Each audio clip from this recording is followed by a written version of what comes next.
चलिए अभी पिछले लेक्चर में हमारा E1 रिएक्शन तक हो गया था ना। इट इज 1-2 एलिमिनेशन या बीटा एलिमिनेशन रिएक्शंस। इनके दो टाइप्स के मैकेनिज्म होते हैं। एक कौन सा होता है, जिसमें दैट वाज E1 मैकेनिज्म हमने पढ़ लिया था, ठीक है।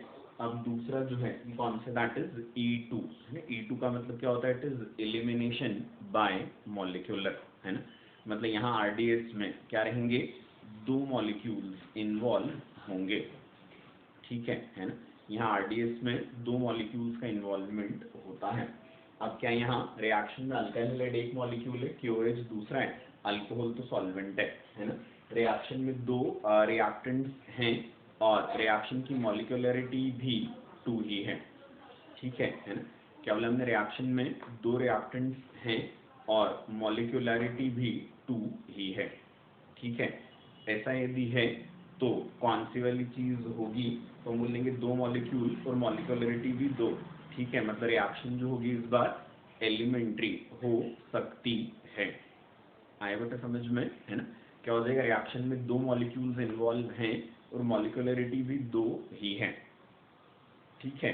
इसका मतलब क्या हो जाएगा, तो हम बोलेंगे यहाँ पर रिएक्शन एलिमेंट्री हो सकती है, ठीक। अभी रिएक्शन एलिमेंट्री होगी तो क्या होगा बेटा, तो हम बोलेंगे रिएक्शन भी एलिमेंट्री होती है, तो इसका मतलब एक स्टेप है और एक स्टेप है तो वही RDS है। आ रहा है समझ में। और यदि वही RDS है या एक ही स्टेप है तो क्या हो जाएगा, दोनों मॉलिक्यूल्स का उसी रिएक्शन में, है ना, इन्वॉल्व होना जरूरी होगा, ठीक है ना। और ऐसा यदि होता है तो हम बोलेंगे रिएक्शन जो होगी इसका मैकेनिज्म कैसा रहेगा, तो हम बोलेंगे रिएक्शन का मैकेनिज्म रहेगा it is transition state mechanism या कंसर्टेड मैकेनिज्म, है ना। मतलब जो कुछ भी होना है सब कुछ उस ही स्टेप में हो जाएगा। आते क्या समझ में, है ना। जो कुछ भी होना है वो सब कुछ उस एक ही स्टेप में हो जाएगा, ठीक है। तो it is what that concerted या ट्रांजिशन स्टेट मैकेनिज्म, ठीक है।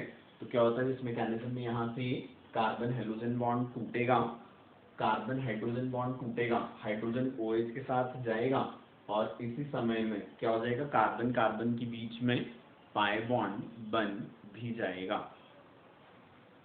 आता बेटा समझ में, क्या बोले हमने यहाँ पर, कार्बन हाइड्रोजन बॉन्ड टूटा, उसी समय कार्बन हाइड्रोजन बॉन्ड भी टूटा, है ना, और कार्बन कार्बन के बीच में पाई बॉन्ड बन गया, है ना।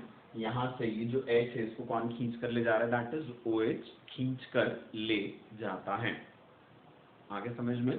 तो this is simple transition state और concerted mechanism for what that E2 reaction. Clear है बेटा ये, है ना। अब इसके बाद फिर आगे क्या है, कैरेक्टर्स ऑफ E2, है ना। E2 रिएक्शन के कैरेक्टर्स हैं, है ना। तो E2 रिएक्शन के कैरेक्टर्स में क्या बोलेंगे हम, कि E2 रिएक्शंस जो होती हैं ये क्या करेंगी, सेकेंड ऑर्डर काइनेटिक्स को फॉलो करती हैं, है ना। E2 रिएक्शंस जो होती हैं, है ना, ये सेकेंड ऑर्डर काइनेटिक्स को फॉलो करेंगी, ठीक है। अब इसको डिटेल में समझाने की जरूरत नहीं, अपन समझ ही चुके हैं ऑलरेडी। फिर क्या हो जाएगा, इनमें कार्बोकैटायन नहीं बन रहा, मतलब यहाँ रीअरेंजमेंट नहीं होता, ठीक है। उसके बाद फिर क्या रहेगा, तो हम बोलेंगे इन रिएक्शंस में यहाँ पे हाइड्रोजन, बीटा कार्बन पर हाइड्रोजन की जगह यदि ड्यूटेरियम ले तो CD बॉन्ड क्या होता है, स्ट्रॉन्ग होता है, ठीक है। और CD बॉन्ड कहाँ टूट रहा है, RDS में, तो उसकी वजह से रिएक्शन स्लो हो जाएगी। मतलब क्या हो जाएगा, हम बोलेंगे ये रिएक्शंस जो होती हैं ये आइसोटोपिक इफेक्ट शो करती हैं, है ना। ये रिएक्शंस जो हैं ये आइसोटोपिक इफेक्ट शो करेंगी, ठीक है। फिर इसके बाद कौन सी चीज होती है, तो हम बोलेंगे ये रिएक्शंस जो है इनमें कार्बन हाइड्रोजन बॉन्ड कहाँ टूट रहा है, तो हम बोलेंगे ये भी RDS में टूट रहा है, ठीक है। तो कौन सी चीज हो जाएगी, तो हम बोलेंगे ये रिएक्शंस एलिमेंट इफेक्ट भी शो करती हैं, है ना। ये रिएक्शंस क्या करेंगी, तो हम बोलेंगे ये रिएक्शंस एलिमेंट इफेक्ट शो करती हैं।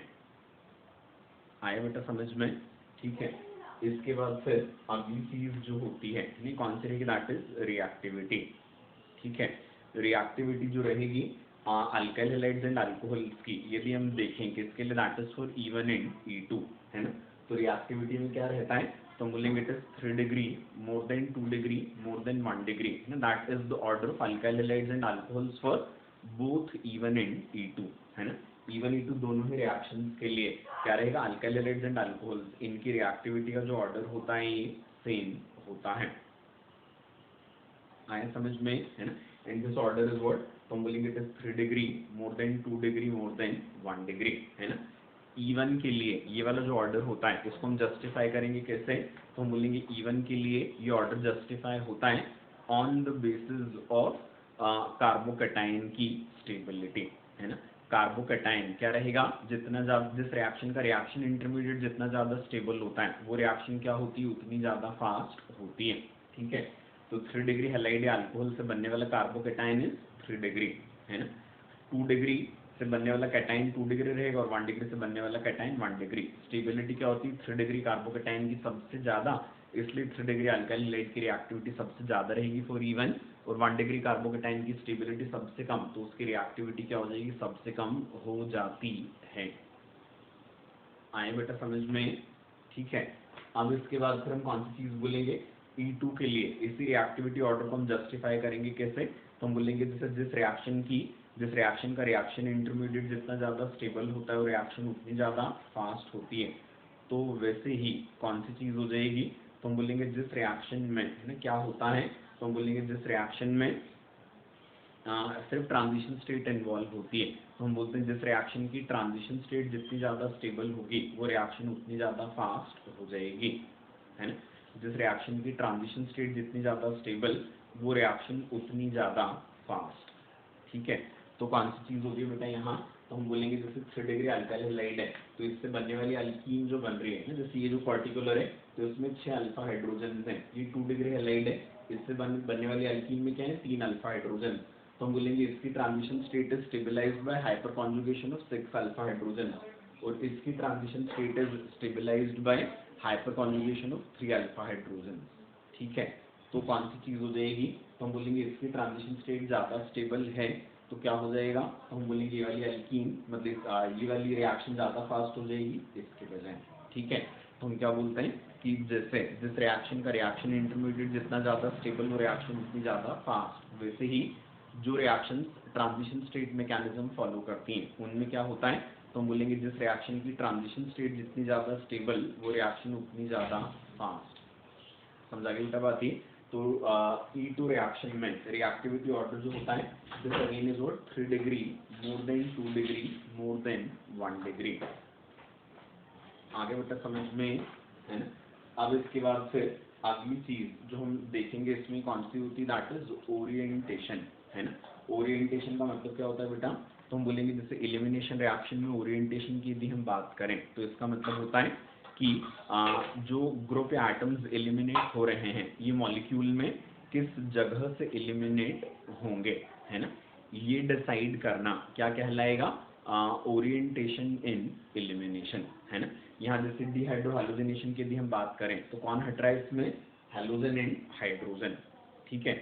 तो हाइड्रोजन जो है इसके हटने की जगह तो बेटा फिक्स होती है कि जिस कार्बन पर लगा उसी पर से हटेगा, है ना। लेकिन क्या होगा, बीटा कार्बन जो है वो एक से ज्यादा हो सकते हैं, है ना।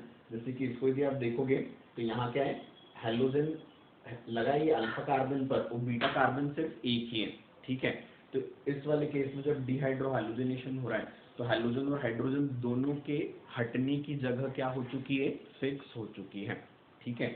और हाइड्रोजन और हाइड्रोजन दोनों आपके हटने की जगह फिक्स है, तो हम बोलेंगे यहाँ पर ओरिएंटेशन डिसाइड करना ही नहीं है, ये प्री डिसाइडेड है, तो हम बोलते हैं ऐसे वाले केसेस में ओरिएंटेशन क्या होता है, इनसिग्निफिकेंट होता है, क्योंकि इनमें क्या बनेगा, तो हम बोलेंगे सिर्फ एक ही प्रोडक्ट बन रहा है, आएगा बेटा समझ में। तो हम बोलेंगे इन केसेस में कौन सी चीज है, तो हम बोलेंगे इन केसेस में ओरिएंटेशन जो होता है ये फिक्स है, तो ये सिग्निफिकेंट नहीं रहता क्योंकि हाइड्रोजन हाइड्रोजन दोनों के हटने की जगह क्या थी, यहाँ फिक्स थी, क्लियर है अच्छे से ये, है ना। इसके बाद फिर कौन सी चीज हम बोलेंगे कि यदि अल्काइल हैलाइड कुछ इस टाइप का हो कि जिसमें दो अलग अलग टाइप के बीटा कार्बन हों, है ना। तो जैसे क्या है यहाँ पे ये हाइड्रोजन है इसके हटने की जगह तो फिक्स है, ये वाला जो बीटा कार्बन है ये अलग टाइप का है एंड दिस वाला बीटा कार्बन इज डिफरेंट, है ना। मतलब यहाँ से हाइड्रोजन यदि हम हटाते हैं तो क्या बनेगा, ये वाला प्रोडक्ट बनेगा ना नीचे वाला, और यदि कौन सी चीज होती है हम हाइड्रोजन को यहाँ से हटाते हैं तो क्या होगा, तो हम बोलेंगे प्रोडक्ट ये वाला बनेगा। आया क्या बेटा समझ में? ठीक है, तो हम कौन सी चीज बोलते हैं कि ओरिएंटेशन जो होता है ये सिग्निफिकेंट कब होता है, तो हम बोलेंगे जब कंपाउंड में क्या रहेगा, दो टाइप के बीटा हाइड्रोजन्स होंगे, है ना। एलिमिनेशन रिएक्शन में यदि कौन सी चीज होती है, तो हम बोलेंगे एलिमिनेशन रिएक्शन में यदि, है ना, दो अलग अलग टाइप के बीटा कार्बन हों, ठीक है, तो हम बोलते हैं फिर ओरिएंटेशन जो होगा वो सिग्निफिकेंट होता है। तो तब ओरिएंटेशन क्या रहेगा, सिग्निफिकेंट रहेगा। समझ आ गई बेटा बात ये? तो अब कौन सी चीज होती है अगली वाली, हम बोलते हैं कि ओरिएंटेशन जो होता है ना, इसको गवर्न करने के दो रूल्स होते हैं। क्या बोले हमने, कंपाउंड में जब दो अलग अलग टाइप के बीटा हाइड्रोजन होंगे तब क्या होगा, ओरिएंटेशन सिग्निफिकेंट होगा, है ना। अब अगली चीज कौन सी, तो हम बोलेंगे अगली चीज ये है कि ओरिएंटेशन जो होता है ना, ये सिग्निफिकेंट तो होगा जब दो अलग अलग टाइप की बीटा हाइड्रोजन है। आप दूसरी बात कौन सी बोल रहे हैं बेटा अपन, तो हम बोलेंगे दूसरी बात ये कि ओरिएंटेशन जो होता है एलिमिनेशन रिएक्शंस में इसको दो रूल्स गवर्न करते हैं। एक रूल जो होता है दैट इज कॉल्ड सेट-ज़िप और ज़ेड-सेव रूल, और दूसरा जो होता है ये क्या कहलाता है, दैट इज कॉल्ड हॉफमन्स रूल, है ना। एक रूल कहलाएगा सेट-ज़िप और ज़ेड-सेव, और दूसरा रूल क्या कहलाता है, दैट इज कॉल्ड हॉफमन्स रूल, ठीक है। सेट-ज़िप रूल जो होता है काफी सिंपल है, दोनों ही क्या बोलेंगे हम, उस बीटा कार्बन पर से हाइड्रोजन का हटना जहां बीटा हाइड्रोजन का नंबर कम होता है। जैसे इस बीटा कार्बन पर क्या है, दो हाइड्रोजन, और इस बीटा कार्बन पर क्या है, तीन हाइड्रोजन, ठीक है। तो उस बीटा कार्बन पर से हाइड्रोजन का हटना जहां हाइड्रोजन का नंबर क्या होता है, कम, ठीक है, इसको क्या कहा जाता है, इसको हम बोलते हैं सेट-ज़िप एलिमिनेशन, और इट इज सेट-ज़िप रूल। आई बेटा बात समझ में, है ना। उस बीटा कार्बन पर से हाइड्रोजन का हटना जहां बीटा हाइड्रोजन का नंबर कम होता है, ये क्या कहलाता है, दैट इज कॉल्ड सेट-ज़िप और ज़ेड-सेव रूल। समझ आ गई बेटा बात ये, है ना। और उस बीटा का है ना, यहाँ पे क्या है, दो हाइड्रोजन थे, यहाँ पर क्या है, तीन हाइड्रोजन, तो उस बीटा कार्बन पर से हाइड्रोजन का हटना जहां हाइड्रोजन का नंबर ज्यादा होता है ना, इसको क्या कहा जाता है, हॉफमन्स रूल कहा जाता है ना। तो एलिमिनेशन जो होता है इसमें ओरिएंटेशन दो रूल्स से गवर्न होता है ना। जो पहला रूल है वो क्या है, तो हमने बोला उस बीटा कार्बन पर से हाइड्रोजन का हटना जहां बीटा हाइड्रोजन का नंबर कम है, ये कहलाता है सेट-ज़िप और ज़ेड-सेव रूल, ठीक है। और उस बीटा कार्बन पर से हाइड्रोजन का हटना जहां बीटा हाइड्रोजन का नंबर ज्यादा होता है ना, इसको हम क्या बोलते हैं, दैट इज कॉल्ड हॉफमन्स रूल। आई बेटा बात समझ में, उस बीटा कार्बन पर से हाइड्रोजन का हटना जहां बीटा हाइड्रोजन का number come, that is called set-zip और ज़ेड-सेव रूल। और उस बीटा कार्बन पर से हाइड्रोजन का हटना जहां बीटा हाइड्रोजन का नंबर ज्यादा होता है, ये क्या कहलाता है, हॉफमन्स रूल कहलाता है। क्लियर बेटा ये, है ना। अब सेट-ज़िप रूल जो है इससे बनने वाली अल्कीन जो होती है ये क्या होती है, ज्यादा स्टेबल होती है ना। सेट-ज़िप रूल से बनने वाली अल्कीन ज्यादा स्टेबल है, ठीक है। इस वजह से कौन सी वाली चीज होगी, तो हम बोलेंगे इस वजह से ये क्या हो जाता है, तो हम बोलेंगे कि सेट-ज़िप एलिमिनेशन से मिलने वाली अल्कीन जो होती है ये हमको ज्यादा अमाउंट में मिलेगी। सेट-ज़िप एलिमिनेशन से मिलने वाली अल्कीन जो होती है ये ज्यादा अमाउंट में मिलती है। क्लियर है ना, क्योंकि अल्कीन कैसी ज्यादा स्टेबल है, हॉफमन्स एलिमिनेशन से मिलने वाली अल्कीन कम स्टेबल है, तो ये कम अमाउंट में मिलेगी। आगे समझ बेटा अच्छे से ये, ठीक है ना। तो नॉर्मल कंसिडरेशंस पर क्या होता है, तो हम बोलेंगे सेट-ज़िप एलिमिनेशन ज्यादा होता है और हॉफमन्स एलिमिनेशन ये कम होता है। आगे समझ में अच्छे से ये, है ना।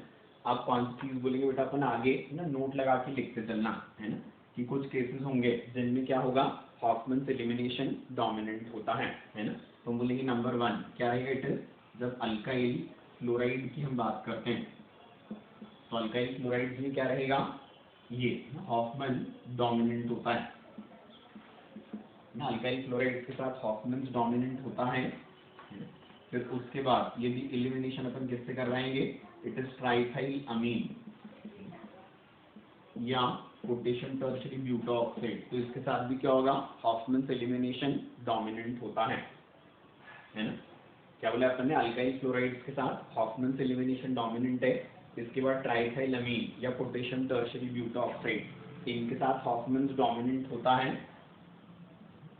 इसके बाद फिर हम क्या बोलेंगे, THO2 और Ln2O3 है ना, अल्कोहल के डिहाइड्रेशन की डिहाइड्रेटिंग एजेंट से, ठीक है। तो THO2 या Ln2O3 इनके साथ होने वाला जो डिहाइड्रेशन होता है, इसमें भी क्या होगा, हॉफमैन्स एलिमिनेशन डोमिनेंट होता है, ठीक है। और कौन सी चीज हम बोलेंगे, जैसे ये वाला अल्काइल हैलाइड है ना, इसमें इस बीटा कार्बन पर क्या लगा हुआ है, R लगा हुआ है ना। ये अल्काइल हैलाइड है, इसमें बीटा कार्बन पर R लगा हुआ है ना। तो यहाँ हम कौन सी चीज बोलते हैं, तो हम बोलेंगे यहाँ जैसे जैसे R का साइज बढ़ता जाएगा,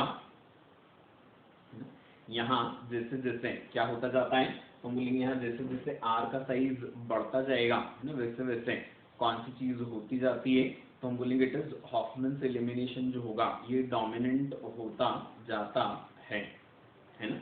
क्या हो जाएगा, तो हम बोलेंगे इट इज अल्काइल हैलाइड में बीटा कार्बन पर जुड़े हुए R का साइज जैसे जैसे बढ़ता जाएगा, कौन सी चीज होती जाएगी, तो हम बोलेंगे इट इज हॉफमैन्स एलिमिनेशन जो होता है ना, ये डोमिनेंट होता जाता है। आगे बेटा समझ में आता है अच्छे से, ठीक है। तो ये क्या था, this was orientation in elimination. Clear है यहाँ तक का अच्छे से, है ना। अब इसके बाद स्टीरियोकेमिस्ट्री इन एलिमिनेशन, ये नेक्स्ट वाले सेक्शन में समझाता हूँ मैं।